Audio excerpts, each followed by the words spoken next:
नमस्कार जजलोपा।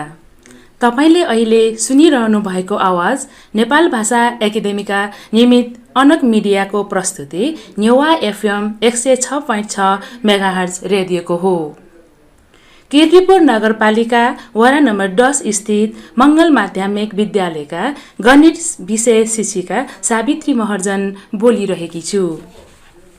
आज म यस रेडियो कार्यक्रममा कीर्तिपुर नगरपालिकाले सञ्चालन गरेको रेडियो शिक्षा कार्यक्रम अन्तर्गत कक्षा 6 को गणित विषयको रेडियो शिक्षा कार्यक्रम लिएर उपस्थित भएकी छु। यो कार्यक्रम हरेक हप्ता मङ्गलबारका दिन दिउँसो 11 बजे प्रसारण हुँदै आएको, तर विविध कारणले गर्दा आजबाट बिहान 9 बजे प्रसारण हुनेछ र अबको 30 मिनेट म यहाँहरूसँग रहनेछु। भाइ बहिनीहरू, गत हप्ता हामीले ज्यामिति अन्तर्गत लाइन्सको बारेमा छलफल गर्यौं है, जसमा इन्टरसेक्सन र प्यारलल लाइनको बारेमा छलफल गर्यौं। आज हामी भाइ बहिनीहरूको पाठ्यपुस्तकमा रहेको युनिटरी मेथड अर्थात् एकीक नियम बारे छलफल गरौं है त। भाइ बहिनीहरू, पाठ्यपुस्तकमा भएको प्रब्लमलाई सल्भ गर्नुभन्दा पहिला युनिटरी मेथड भनेको के हो अर्थात् एकीक नियम भनेको के हो त्यो बुझ्नु आवश्यक छ। विद्यार्थी भाइ बहिनीहरू, सबैले एकपटक सोचौं त, युनिटरी मेथड भनेको के हो त? यसको बारेमा हामी सबैले एकपटक सोचौं है त। पक्कै पनि भाइ बहिनीहरूले यो एकीक नियम बारेमा सोचिसक्नु भएको हुनुपर्छ र युनिटरी मेथड अर्थात् एकीक नियम भन्नाले युनिटी अर्थात् एकाइलाई आधार मानेर गरिने हिसाबलाई एकीक नियम भनिन्छ। यस टपिकमा रहेका हरेक प्रब्लम्स युनिटीलाई आधार मानेर बनाएको हुन्छ। जस्तै जब हामी कुनै पनि हिसाब किताबहरू कारोबारहरू हामी गर्छौं, पसल जान्छौं, त्यो सबै चाहिँ हामीले चाहिँ एकीक नियमलाई चाहिँ बेसिक मानेर, वानलाई चाहिँ बेसिक मानेर प्रब्लमहरू अर्थात् समस्याहरू राखेको हुन्छ। त्यसैले भाइ बहिनीहरू, यस पाठको अन्तमा तपाईहरूले पाठ्यपुस्तकमा दिएको प्रब्लमलाई एकीक नियमको आधारमा सल्भ गर्न सकिनेछ है त। भाइ बहिनीहरू, टपिकमा जानुभन्दा अगाडि म आजको एउटा घटनालाई चाहिँ जोड्न चाहे है त। आज बिहान म पसलमा सामान किन्दै गर्दा एकजना भाइ पनि हतार चाहिँ पसलमा चाहिँ सामान किन्न आएछ। त्यो भाइले सामान चाहिँ एउटा बिस्कुट चाहिँ को कति भन्ने उसले चाहिँ थाहा थिएन र साउजीलाई सोधेछ, यो एउटा बिस्कुटको कति रुपियाँ हो? अनि साउजीले भन्नुभयो यसको 20 रुपियाँ हो भनेर भन्नुभयो, अर्थात् 20 रुपिज हो भनेर भन्नुभयो र त्यो भाइले 20 रुपिज दिएर त्यो बिस्कुट चाहिँ लियो र उसले 100 रुपियाँ चाहिँ त्यो भाइले 100 रुपियाँ चाहिँ दिनुभयो साउजीलाई र साउजीले फेरि चाहिँ 80 रुपिज चाहिँ बाबुलाई चाहिँ फर्काउनु भयो। फेरि एकछिनपछि भाइले फेरि अर्को चाहिँ एउटा बिस्कुट फेरि लिनुभयो र फेरि चाहिँ 20 रुपियाँ या त 20 रुपिज दिनुभयो। म त्यहाँ पसलमा बसेर हेरिरहेँ र एवं प्रकारले क्रमिक रूपमा भाइले चाहिँ 5 पटकसम्म 5 वटा बिस्कुट चाहिँ लिनुभयो र पटक 20 रुपिज गरेर 5 पटक चाहिँ साउजीलाई दिनुभयो र भाइ चाहिँ जान लागेको बेलामा मैले भाइलाई सोधेँ, भाइ तिमीले एकैचोटि चाहिँ 5 वटा बिस्कुट नकिनिकन एउटा गरेर किन किनेको भनेर सोधेपछि भाइको चाहिँ उत्तर के थियो भने, भाइ बहिनीहरू, मलाई चाहिँ एउटा बिस्कुटको कति पर्छ त्यो थाहा छैन र 100 रुपिजले कतिवटा बिस्कुट आउँछ, कति पाकेट बिस्कुट आउँछ त्यो पनि मलाई थाहा छैन। त्यसकारणले मैले एउटा गरेर चाहिँ किने भन्ने मलाई उत्तर दिएर त्यो भाइ त्यहाँबाट गए। ल, यसबाट भाइ बहिनीहरूले के बुझ्नु भयो त? हो, पक्कै पनि भाइ बहिनीहरूले बुझिसक्नु भएको होला कि त्यो भाइलाई चाहिँ 5 पाकेट बिस्कुट चाहिएको थियो, तर उसले सुरुमा चाहिँ एक पाकेटको मूल्य चाहिँ पहिला उसले थाहा पाउनु आवश्यक छ। त्यस भएर उसले पहिला एक पाकेट मूल्यको चाहिँ बिस्कुटको मूल्य चाहिँ थाहा पाउनु चाहे है। त्यही भएर भाइ बहिनीहरू यसमा भाइ बहिनीहरूले के बुझ्नुपर्छ भने एक पाकेट बिस्कुटको मूल्य रु 20 थियो। ध्यान दिएर सुन्नुहोस् त भाइ बहिनीहरू, एक पाकेट बिस्कुटको चाहिँ मूल्य चाहिँ रु 20 थियो भने 5 पाकेट बिस्कुटको मूल्य अब कति हुनु पर्यो त? हो, त्यही भएर 5 पाकेट बिस्कुटको मूल्य चाहिँ पहिला चाहिँ 20 रुपिस एक पाकेटको थियो भने त्यो मूल्यलाई चाहिँ उसले चाहेको जति बिस्कुट हो पाकेट हो त्यसले चाहिँ हामी मल्टिप्लाई गर्छौँ। बुझ्नुभएको हो भाइ बहिनीहरूले? पक्कै पनि भाइ बहिनीहरूले चाहिँ बुझ्नुभयो होला। भाइ बहिनीहरूले त्यो पनि सोचिराख्नु भएको होला कि म पनि पसलमा जान्छु, मैले पनि सामान किन्छु, तर मैले यसो त याद त गरेन भनेर है। तर भाइ बहिनीहरू पक्कै पनि यो एक नियम चाहिँ हाम्रो दैनिक जीवनमा हरेक पटक हामी कारोबार गर्दाखेरि, हामी पसल जाँदाखेरि यो एक नियम चाहिँ प्रयोग हुन्छ। किनभने कुनै पनि सामान चाहिँ निर्धारण गर्नको लागि पहिला चाहिँ एकाइलाई चाहिँ निर्धारित गरिन्छ। पहिला एकाइमा चाहिँ एकमा पहिला चाहिँ सामानको मूल्य चाहिँ तोकिन्छ र त्यो एकको मूल्यको अनुसार नै जति सामान चाहिँ जति क्वान्टिटी जति संख्या बढ्दै गयो त्यसको चाहिँ स्वाभाविक रूपले त्यसको मूल्य पनि बढ्दै जान्छ भाइ बहिनीहरू। हो, अब यसै गरी चाहिँ एउटा अर्को पनि सुनौ त भाइ बहिनीहरू, एउटा एक्जाम्पल पनि सुनौ है त।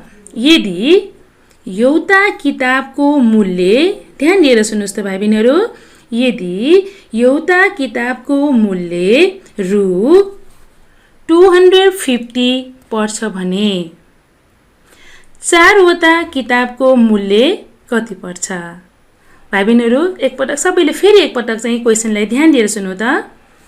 यदि एउटा किताबको मूल्य 250 पर्छ भने 4वटा किताबको मूल्य कति पर्छ? भाइ बहिनीले पक्कै पनि सही एन्सर चाहिँ निकालिसकेको हुनुपर्छ। र यसमा पनि एकपटक ध्यान दिनुहोस् भाइ बहिनीहरू, पहिला हामीलाई एउटा किताबको मूल्य हामीलाई थाहा छ है। जबकि एउटा किताबको मूल्य थाहा पाउने बित्तिकै हामीसँग त्यही एउटा किताबको मूल्यलाई नै आधार मानेर हामी जतिवटा किताब हामीलाई चाहिएको हो, जतिवटा किताबको मूल्य हामीलाई चाहिँ निकाल्नु पर्ने हो त्यो हामी सहज रूपमा चाहिँ निकाल्न सक्छौँ। अब यो क्वेसनमा पनि एउटा किताबको मूल्य रु 250 हो भाइ बहिनीहरू, पक्कै पनि। अब हामीले निकाल्नु पर्ने कतिवटा किताबको मूल्य त? 4वटा किताबको मूल्य है। हो, 4वटा किताबको मूल्य 250 मल्टिप्लाई 4। हामीले किन 250 मल्टिप्लाई 4 गर्यौँ त भाइ बहिनीहरू? किनभने जब हामीलाई एउटा किताबको मूल्य चाहिँ थाहा हुन्छ भने 4वटा किताब भनेको त एउटाको चाहिँ 250 फेरि अर्को 250 फेरि अर्को 250 फेरि अर्को 250 हो नि। यो 4वटा किताबको चाहिँ 250 250 गरेर 4 पटक चाहिँ हामीले चाहिँ यदि एड गरियो भने, जोडियो भने त्यसको मूल्य चाहिँ आउँछ। र यस्तो बेलामा धेरै संख्याको मूल्य निकाल्नु पर्यो भने हामीले धेरै नम्बर्सहरू जोड्न हामीलाई गाह्रो हुन्छ। त्यसकारण हामीले एउटाको मूल्यलाई चाहिँ कतिवटा किताबको मूल्य निकाल्ने हो त्यसले चाहिँ हामी मल्टिप्लाई गर्छौँ। अब यसमा पनि हामीले मल्टिप्लाई गर्छौँ 250 मल्टिप्लाई 4 हो भाइ बहिनीहरू। हो, भाइ बहिनीहरूले यसको चाहिँ सही एन्सर निकालिसक्नु भएको छ। हो, यसको चाहिँ कति रुपियाँ भयो त? हाम्रो कति रुपियाँ भयो? 1000 रुपियाँ भयो है। हो, यसरी हामीले एउटा कुरा के थाहा पाउनुपर्छ त भन्दाखेरि यदि हामीसँग एउटाको चाहिँ मूल्य थाहा छ र अर्को धेरै संख्याको मूल्य निकाल्नु छ भने हामी त्यसलाई चाहिँ मल्टिप्लाई गर्छौँ। थोरैबाट धेरै निकाल्नु छ भने यो बेला हामी मल्टिप्लाई गर्छौँ भाइ बहिनीहरू। भाइ बहिनीहरूले आफ्नो कपीमा पनि लेखिसकेको हुनुपर्छ। पक्कै पनि भाइ बहिनीहरूले बुझिसकेको हुनुपर्छ। यस्तो किसिमको समस्याहरू समाधान गर्दाखेरि अर्थात् प्रब्लमहरूलाई चाहिँ हामीले सल्भ गर्दाखेरि एउटा महत्त्वपूर्ण कुरा थाहा पाउनु पर्ने हुन्छ। के भने भाइ बहिनीहरू, हामीले किन्ने सामानको संख्या, हामीले जति किन्छौँ नि सामानको संख्या जति बढ्दै जान्छ त्यसको मूल्य पनि त्यही डरले बढ्दै जान्छ। हो, अघिको एक्जाम्पलमा हेर्नु त, अघि हामीले सुरुमा एउटा किताबको मूल्य हाम्रो 250 थियो है। त्यो एउटा किताबको मूल्य 250 भनेपछि अब 4वटा किताब भनेपछि पक्कै पनि एउटा भन्दा त्यो बढी भएछ, क्वान्टिटी बढी भयो। जब क्वान्टिटी बढी भएपछि त्यसको प्राइस पनि स्वाभाविक रूपले बढी हुन्छ है। हो भाइ बहिनीहरूले पक्कै पनि थाहा पाइसक्नु भएको छ। यसरी नै धेरै समस्याहरू, यसरी नै यस्तो विविध समस्याहरूलाई हामीले एक एक नियमको आधारमा समाधान गर्न सकिन्छ।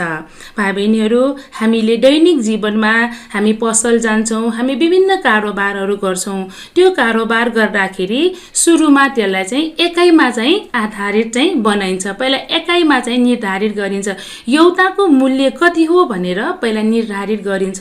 त्यही निर्धारित अनुसार अरू चाहिँ बढी सामानहरूको, अरू क्वान्टिटीहरूको, अरू सामानहरू कति सङ्ख्या छ त्यसको चाहिँ हामी हिसाब चाहिँ निकाल्न सक्छौँ। फेरि सबै सामानको त्यति नै अस्तित्व छ, त्यति नै महत्त्व छ, किनभने त्यो सामान फरक फरक भए तापनि, जस्तै एउटा अघि हामीले भन्यो नि एउटा किताबको मूल्य चाहिँ 250 भन्ने बित्तिकै त्यहाँ त 4वटा किताब चाहिँ उसलाई चाहिँ चाहिएको हो नि। हो, त्यो 4वटा किताबको पनि आफ्नै आफ्नै महत्त्व छ, आफ्नै आफ्नै अस्तित्व छ। तर पनि हामीलाई एकको चाहिँ मूल्य थाहा पाएपछि हामीले चाहिँ सजिलो तरिकाले त्यो 4वटा किताबको मूल्य पनि निकाल्न सक्छौँ भाइ बहिनीहरू। हो, भाइ बहिनीहरूले पक्कै पनि बुझिसक्नु भएको होला। र यस्तै गरी भाइ बहिनीहरू, अब हामी धेरै सामानहरू, धेरै वस्तुको मूल्यबाट एउटा वस्तुको मूल्य चाहिँ कसरी थाहा पाउन सकिन्छ त, यसबारेमा पनि छलफल गरौँ है। जस्तै अघिकै कुरा ल्याउँ, अघि हामीले एउटा किताबको मूल्य 250 भनेर हामीले थाहा पायौँ। हो, र अब त्यो 4वटा किताबको मूल्य हामीले 250लाई 4ले मल्टिप्लाई गर्यौँ। हो भाइ बहिनीहरू। हो, अब हामीले त्यसको जस्ट अपोजिटमा बुझौँ त, यदि हामीले धेरै किताबको मूल्य या त धेरै सामानको मूल्य हामीलाई थाहा छ, तर त्यो धेरै सामानको मूल्य एकमुष्ट चाहिँ थाहा छ, तर त्यसको एउटाको चाहिँ सामानको मूल्य कति भनेर कसरी थाहा पाउने त, त्यसमा पनि एकपटक हामी ध्यान दिउँ है त। जस्तै म एउटा भाइ बहिनीहरूलाई एउटा एक्जाम्पल दिन्छु, ध्यान दिएर सुन्नुहोस्। यदि दुईवटा किताबको मूल्य रु 200 भयो भने एउटा किताबको मूल्य कति हुन्छ? यो त एकदमै सजिलो प्रश्न दिएँ है भाइ बहिनीहरूलाई, किनभने दुईटा किताबको मूल्य किन्दाखेरि 200 रुपियाँ पर्छ भने एउटा किताबको मूल्य सहज तरिकाले भाइ बहिनीहरूले निकाल्न सक्छ। यो त 100 रुपियाँ पर्छ नि। हो, तर यो कसरी भन्दाखेरि, यदि हामीलाई दुईटा किताबको मूल्य चाहिँ 200 पर्छ भने अब हामीले एउटा किताबको मूल्य निकाल्नुपर्छ है। जब त्यही दुईटा किताबको मूल्य 200 भनेर थाहा पाउने बित्तिकै त्यो 200लाई हामीले जुन दुईटा किताबको मूल्य छ नि त्यसले चाहिँ हामीले डिभाइड गरियो भने हामीलाई चाहिँ एउटा किताबको मूल्य चाहिँ हामी थाहा पाउन सकिन्छ। बुझेको हो भाइ बहिनीहरू? यो त सजिलो छ, किनभने भाइ बहिनीहरूले पनि आफ्नो चाहिँ क्लास 5मा, क्लास 4मा यस्तो समस्याहरू गरिसक्नु भएको छ। अब म यसैलाई फेरि अर्को एउटा पनि एक्जाम्पल दिन्छु है, ध्यान दिएर सुन्नुहोस् त भाइ बहिनीहरू। यदि 20वटा बल, 20वटा बलको मूल्य रु 1200 पर्छ भने, फेरि ध्यान दिएर सुन्नुहोस् त भाइ बहिनीहरू, यदि 20वटा बलको मूल्य रु 1200 पर्छ भने एउटा बलको मूल्य कति त?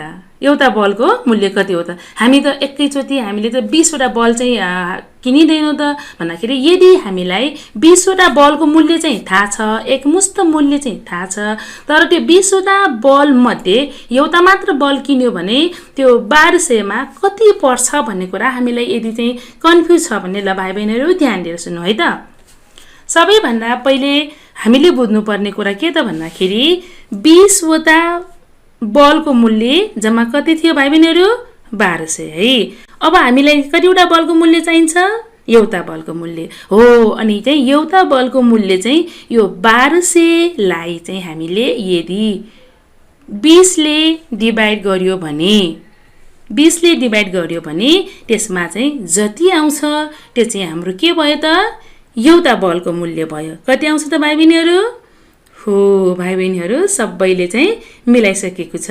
यसमा चाहिँ एउटा बलको मूल्य चाहिँ हामीलाई चाहिँ 60 रुपैयाँ पर्दो रहेछ, 60 रुपैयाँ पर्दो रहेछ, हो कि होइन? हो। यसरी नै हामीले यो एक एक नियम भनेको के त भन्दाखेरि युनिटीको आधारमा, एकाइको आधारमा हामी चाहिँ हरेक समस्याहरू चाहिँ समाधान गर्न सकिन्छ। चाहे त्यो चाहिँ 1 दर्जन चाहिँ बल होस्, चाहे त्यो चाहिँ 1 धार्नी चाहिँ आलु होस्, चाहे चाहिँ त्यो 1 किलो चिनी होस्, त्यो 1 को आधारमा हामीले धेरै क्वान्टिटीको चाहिँ मूल्य चाहिँ थाहा पाउन सकिन्छ र धेरै मूल्यको आधारमा हामीले एउटा चाहिँ वस्तुको मूल्य पनि थाहा पाउन सकिन्छ भाइ बहिनीहरू। जहाँसम्म लाग्छ भाइ बहिनीहरूले यो चाहिँ बुझिसकेको हुनुपर्छ। भाइ बहिनीहरू अबको समय चाहिँ हाम्रो विश्रामको रहेको छ है त। विश्रामपछि म पुनः भाइ बहिनीहरूसँग जोडिनेछु।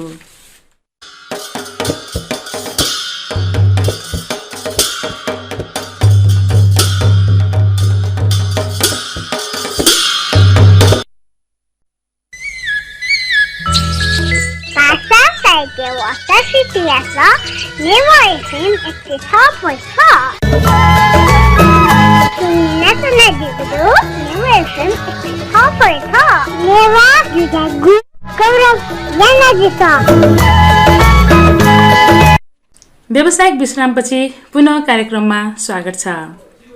तपाईँ अहिले नेवा एफएम 106.6 मेगाहर्ज सुन्दै हुनुहुन्छ। यो कार्यक्रम कीर्तिपुर नगरपालिकाले सञ्चालन गरेको रेडियो शिक्षा कार्यक्रम हो। भाइ बहिनीहरू तपाईँ भर्खर मात्र यस कार्यक्रममा जोडिनु भएको छ भने यो कार्यक्रम कीर्तिपुर नगरपालिकाले सञ्चालन गरेको रेडियो शिक्षा कार्यक्रम हो। यो कार्यक्रम सुनिरहनु भएको छ भने भाइ बहिनीहरू आफ्ना साथीहरूलाई पनि सेयर गरौँ है त। यो कार्यक्रम जो कसैले पनि सुनिराख्नु भएको छ भने आफ्ना नानीहरूलाई खबर गरिदिनुहोला। छिमेकका भाइ बहिनीहरूलाई पनि सूचना गरिदिनुहोला। भाइ बहिनीहरू भर्खरै हामीले एक एक नियमको बारेमा कसरी चाहिँ हामी चाहिँ एक एक नियमको समस्याहरूलाई कसरी समाधान गर्ने भन्ने चाहिँ कुरा चाहिँ भाइ बहिनीहरूलाई मैले अलिकति सेयर गरेँ है। अब यसमा सबभन्दा पहिला दुईटा कुरा म बुझ्नुपर्ने कुरा चाहिँ भाइ बहिनीहरूलाई चाहिँ भन्न चाहे। यदि एउटा मूल्य दिएको छ भने त्यसबाट धेरैको मूल्य निकाल्न सकिन्छ र त्यसको लागि एकको मूल्यलाई कति मूल्य निकाल्ने हो त्यसले मल्टिप्लाई गर्ने, अर्थात् एउटाको मूल्य थाहा छ र धेरैको मूल्य निकाल्नु छ भने हामी त्यसमा चाहिँ मल्टिप्लाई गर्छौं। त्यस्तै गरी धेरैको मूल्य दिएको छ र त्यसबाट एकको मूल्य निकाल्दाखेरि धेरैको मूल्यलाई चाहिँ हामीले कतिको मूल्य हो, एकको मूल्य कति हो त्यसबाट हामी डिभाइड गर्छौं। यो कुरा भाइ बहिनीहरूले सुरुमा बुझ्नुपर्छ। धेरै निकाल्नु छ भने मल्टिप्लाई गर्ने र एकाइमा निकाल्नु छ भने डिभाइड गर्ने है। यो कुरा चाहिँ एकदमै ध्यान दिनुपर्ने कुरा छ। अब म भाइ बहिनीहरूलाई एउटा क्वेशन दिन्छु, ध्यान दिएर सुन्नुस् है। यदि एउटा पेनको मूल्य रु 25 पर्छ भने, रु 25 पर्छ भने 9 वटा पेनको मूल्य कति पर्छ? पक्कै पनि भाइ बहिनीहरूले लेखिसकेको हुनुपर्छ। ल म फेरि भन्छु, एकचोटि ध्यान दिएर सुन्नुस् है। यदि एउटा पेनको मूल्य रु 25 पर्छ भने 9 वटा पेनको मूल्य कति पर्छ? ल मैले चाहिँ यो भाइ बहिनीहरूलाई चाहिँ काम दिएँ है। र अर्को पनि क्वेशन सुन्नुस् त, अर्को पनि क्वेशन लेख्नुस् है त भाइ बहिनीहरूले। यदि 5 वटा ब्यागको मूल्य रु 250 पर्दछ भने एउटा ब्यागको मूल्य कति पर्छ? मैले फेरि भने भाइ बहिनीहरू ध्यान दिएर सुन्नुस् त। यदि 5 वटा ब्यागको मूल्य रु 250 पर्छ भने एउटा ब्यागको मूल्य कति पर्छ? भाइ बहिनीहरूलाई चाहिँ यो दुईटा क्वेसन चाहिँ भाइ बहिनीहरूको लागि चाहिँ गृह कार्य भयो है त। अब त्यस्तै गरेर अब अर्को एउटा चाहिँ एक्जाम्पल हामी चाहिँ एक्जाम्पलमा ध्यान दिउँ त भाइ बहिनीहरू।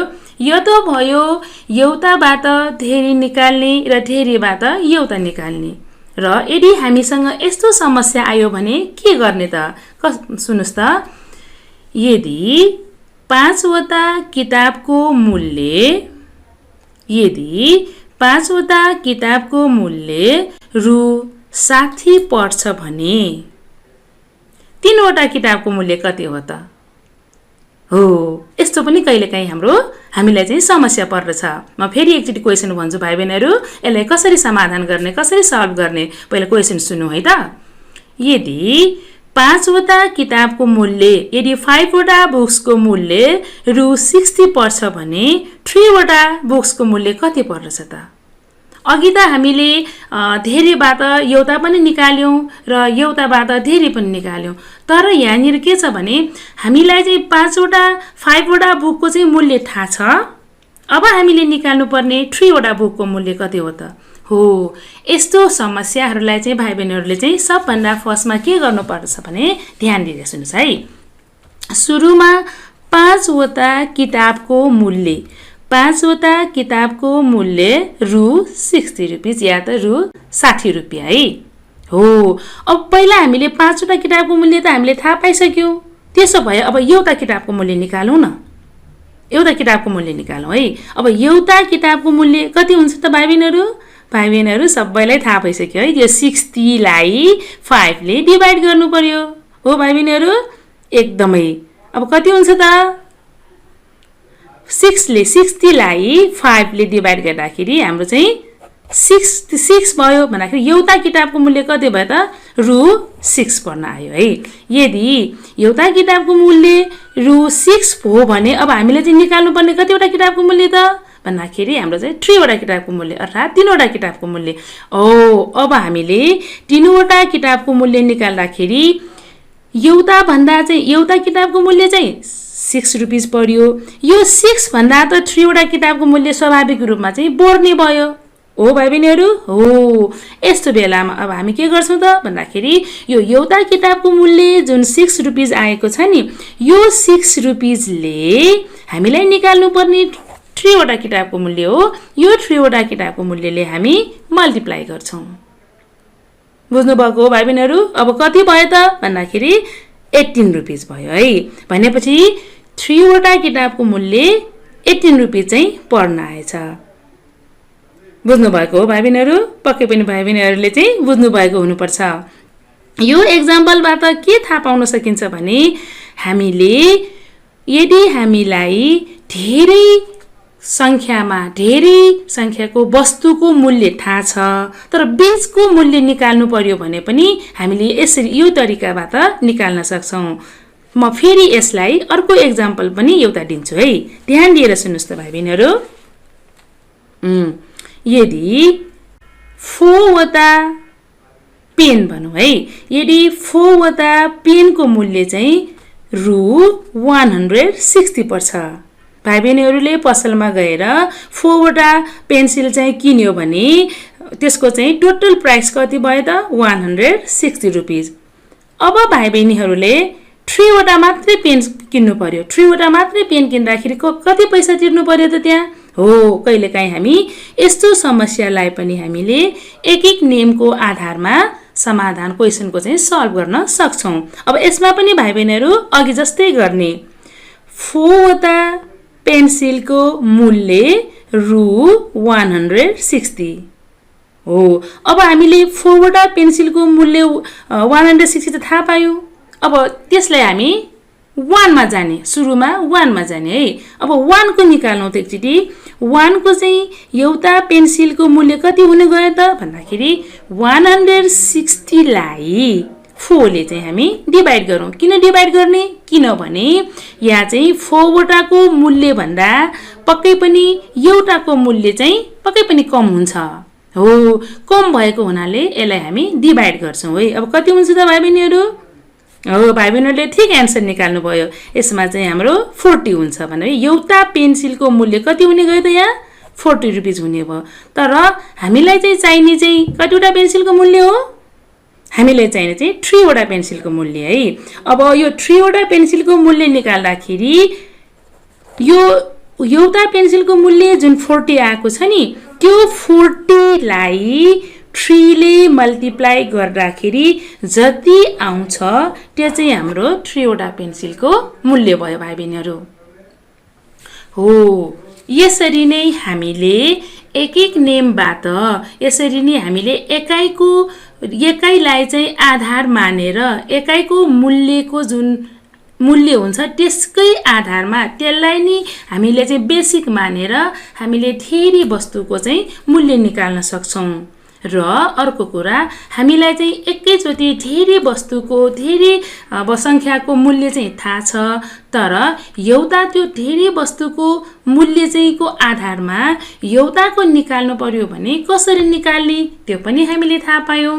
हो किन भाइ बहिनीहरू? हो, भाइ बहिनीहरूले पक्कै पनि यो पनि थाहा पाइसक्नु भएको छ। र अर्को कुरा पनि आज हामीले के थाहा पायौं भने बीचको 1 को पनि होइन, थेरीको पनि होइन, थेरी दिइरहेछ र बीचको नम्बरको चाहिँ हामीले चाहिँ मूल्य निकाल्नु पर्यो भने त्यसलाई कसरी निकाल्ने त्यो पनि थाहा पायो है। यसरी हामीले हाम्रो दैनिक जीवनमा आएका समस्याहरूलाई पनि हामी यसरी एक एक नेमबाट चाहिँ एक एक नेमको आधार लिएर हामीले चाहिँ हिसाबहरू गर्न सक्छौं। पक्कै पनि भाइ बहिनीहरू पसलमा जान्छौं अनि हाम्रो प्यारेन्ट्सहरुको, हाम्रो अभिभावकहरुको विभिन्न कारोबारहरू हुन्छ, ती सबै चाहिँ हामीले यो एक एकलाई चाहिँ या त एकाइलाई चाहिँ आधार मानेर गरिराखेको हुन्छ। पक्कै पनि भाइ बहिनीहरूले बुझिसकेको हुनुपर्छ है। हो, यसरी नै हामी कुनै पनि हिसाबहरू गर्दाखेरि कुनै पनि प्रब्लमहरू, कुनै पनि समस्याहरू जब हाम्रो दैनिक जीवनमा आउँछ, ती दैनिक जीवनमा आएका समस्याहरूले कतिपय कुराहरू भाइ बहिनीहरूले पसलमा जाँदाखेरि मानौ कि भाइ बहिनीहरू मलाई चाहिँ 5 वटा बिस्कुट दिनु भनेर जाँदाखेरि एकैचोटि साउजीलाई हामी सोच्छौं यसको प्राइस कति हो भनेर साउजीले चाहिँ 200 रुपैयाँ भन्नुहुन्छ अनि हामी 200 रुपैयाँ चाहिँ दिएर आउँछौं है। तर हामी के बुझिदैन भने यदि 5 वटा बिस्कुटको 200 रुपैयाँ पर्यो भने एउटाको चाहिँ कति पर्यो होला भनेर हामीले चाहिँ सोच्नु पर्छ। र हामी बजारमा जाँदाखेरि धेरै सामानहरू किन्दाखेरि पनि यसैलाई चाहिँ आधार मानेर हामी सामानहरू किन्छौं। भाइ बहिनीहरूले पक्कै पनि यो आजको यस टपिकमा रहेको विभिन्न समस्याहरू, भाइ बहिनीहरूको पाठ्यपुस्तकमा रहेको विभिन्न चाहिँ समस्याहरूको चाहिँ समाधान चाहिँ गर्न चाहिँ जानेको हुनुपर्छ। र यदि यो पाठ्यपुस्तकमा रहेको समस्याहरू समाधान गर्दाखेरि केही कठिनाइ भयो भने भाइ बहिनीहरूले आफ्ना अभिभावकज्यूहरूसँग अनि आफ्ना साथीभाइहरूसँग छलफल गर्ने है त। हो, एकदमै खुसी लाग्यो भाइ बहिनीहरूले यो पक्कै पनि बुझिसक्नु भएको छ। भाइ बहिनीहरू, आजको यस कार्यक्रमका लागि निर्धारित समय सकिसकेको संकेत आएको छ। अत यस कार्यक्रमका लागि प्राविधिक कक्षबाट सहयोग पुर्याउनु हुने प्राविधिक मित्रलाई धन्यवाद ज्ञापन सहित आजको कार्यक्रमबाट म सावित्री महर्जन बिदा हुन्छु र अर्को हप्ता मंगलबार ठीक 9 बजे फेरि उपस्थित हुने नै छु। धन्यवाद। यहाँको दिन शुभ रहोस्।